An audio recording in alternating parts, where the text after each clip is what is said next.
मुंबई उच्च न्यायालयाच्या नागपूर खंडपीठाअंतर्गत शिपाई पदासाठीची जी भरती प्रक्रिया राबवण्यात आली होती, मुंबई उच्च न्यायालय नागपूर खंडपीठ नागपूर शिपाई पदाकरता निवड प्रक्रिया 2025 यासाठीची शॉर्टलिस्ट जाहीर करण्यात आलेली आहे.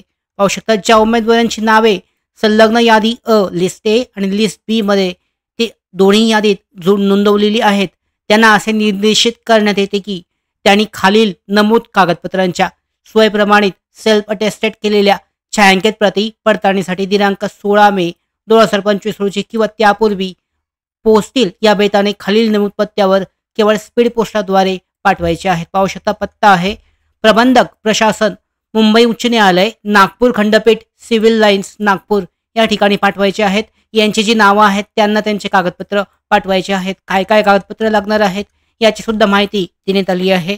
पुढे पाहू शकता, स्वयंप्रमाणित छायांकित प्रती स्पीड पोस्टाच्या माध्यमाव्यतिरिक्त अन्य माध्यमातून किंवा वरील नमूद दिनांकानंतर प्राप्त झालेला त्यांचे जे डॉक्युमेंट येथील कागदपत्र त्यांचा विचार केला जाणार नाहीये. त्याचबरोबर कोणत्याही उमेदवाराचे वरील निर्देशाचे पालन केले नाही तर त्याची किती पाहू शकता उमेदवारी पुढील निवड प्रक्रियेसाठी ग्राह्य धरली जाणार नाही. यापुढे असे नमूद करण्यात येते की पाहू शकता, यासोबत प्रसिद्ध केलेली यादी बी लिस्ट बी यामध्ये ज्या उमेदवारांची नावे नमूद आहेत त्यांची कागदपत्र कार्यालयाच्या नियमाप्रमाणे आवश्यकता निर्माण झाली तरच उघडण्यात येतील. यामध्ये पाहू शकता, केवळ वरीलप्रमाणे कागदपत्र मागवण्यात आली या कारणास्तव यापुढे कार्यालयामार्फत प्रसिद्ध होणाऱ्या अल्पसूचीमध्ये उमेदवारांचे नाव समाविष्ट असण्याचा अधिकार प्राप्त होत नाही. याबाबतची पाहू शकता नोंद दोन्ही याद्यांमध्ये नमूद उमेदवारांनी घेणं आवश्यक आहे.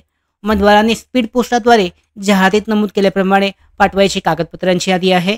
ऑनलाईन अर्जाची प्रत नोंदणी क्रमांकासह प्रिंट आउट काढणं आवश्यक आहे. जन्मतारखेचा दाखलेचा पुरावा दाखला जोडण्याचा आवश्यक आहे. शाळा सोडण्याचा दाखला किंवा जन्म प्रमाणपत्र किंवा SSCचं बोर्ड सर्टिफिकेट आवश्यक आहे. त्यानंतर पाहू शकता, शैक्षणिक पात्रतेच्या परीक्षेचे यामध्ये 10वी 12वी ऑनलाईन अर्जात नमूद केलेले इतर शैक्षणिक पात्रता त्याची कागदपत्र आवश्यक आहेत. यानंतर जाहिरात प्रसिद्ध नंतरची तारीख असलेली 2 प्रतिष्ठित व्यक्तीने दिलेली चारित्र्य संपन्नतेविषयी प्रमाणपत्र पाहू शकता. प्रतिष्ठित व्यक्तीचा हुद्दा, पत्ता, नाव, फोन नंबर नमूद असणं आवश्यक आहे. यानंतर तत्सम अधिकाऱ्याचे प्रदान केलेल्या जातीचा दाखला आवश्यक आहे. त्यानंतर महाराष्ट्राचे आदिवासी प्रमाणपत्र डोमेसाईल सर्टिफिकेट, लहान कुटुंबाबाबतचं स्वयं घोषणा प्रमाणपत्र आहे.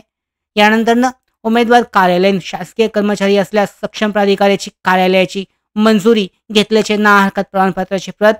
त्याचबरोबर उमेदवाराला नावात बदल झालेला असल्यास त्याच्या नावाच्या बदलाबाबत शासकीय राजपत्राची विवाह नोंदणी प्रमाणपत्राची प्रत. त्याचबरोबर SBI कलेक्टद्वारे ऑनलाईन नोंदणी शुल्क 50 रुपये मात्र भरल्याची पावती सुद्धा आवश्यक आहे. या पद्धतीने दस्तऐवज असलेल्या बंद लिफाफ्यावर खालीलप्रमाणे अर्ज लिहिणं आवश्यक आहे. शिपाई पदाकरता अर्ज असं स्पष्टपणे नमूद केलेलं असणं आवश्यक आहे. आता यामध्ये पाहू शकता, लिस्ट ए यादी ए आणि यादी बी यामध्ये जाहीर करण्यात आली आहे. हायकोर्ट ऑफ बॉम्बे याच्यामध्ये बेंच नागपूरसाठीची recruitment for the post of पिऊनसाठीची यामध्ये उमेदवाराचा रजिस्ट्रेशन नंबर सॅल्टिवेशन आहे, पहिलं नाव, त्याच्यानंतर मिडल नेम, लास्ट नेम आणि जिल्हा या पद्धतीने त्यांची नावं दर्शवण्यात आली आहेत. या उमेदवारांना त्यांचे कागदपत्र 16 मे 2025 पूर्वी पोहोचतील अशा वेळेने त्यांचे जे स्पीड पोस्ट आहे त्याद्वारे पाठवणं आवश्यक आहे. अशा पद्धतीने या भरती प्रक्रियेसाठीची जी महत्त्वाची अपडेट आहे, शिपाई पदासाठीची शॉर्टलिस्ट जारी करण्यात आली आहे. उमेदवार हे टेलिग्राम चॅनलवर चेक करू शकतात आणि त्या नावाप्रमाणे त्यांची जी यादी आहे त्याप्रमाणे ते कागदपत्र जे आहेत महत्त्वाची दर्शवल्याप्रमाणे ती पोचवणं आवश्यक आहे. 16 मे 2025 पूर्वी स्पीड पोस्टाने पोचतील अशा बेताने पाठवणं आवश्यक आहे. यानंतरच्या या भरती प्रक्रियेसाठीच्या महत्त्वाच्या ज्या अपडेट्स आहेत या येतीलच आणि या महत्त्वाच्या अपडेट्स मिळवण्यासाठीच नोकर भरतीच्या YouTube चॅनलला सबस्क्राईब करा. धन्यवाद.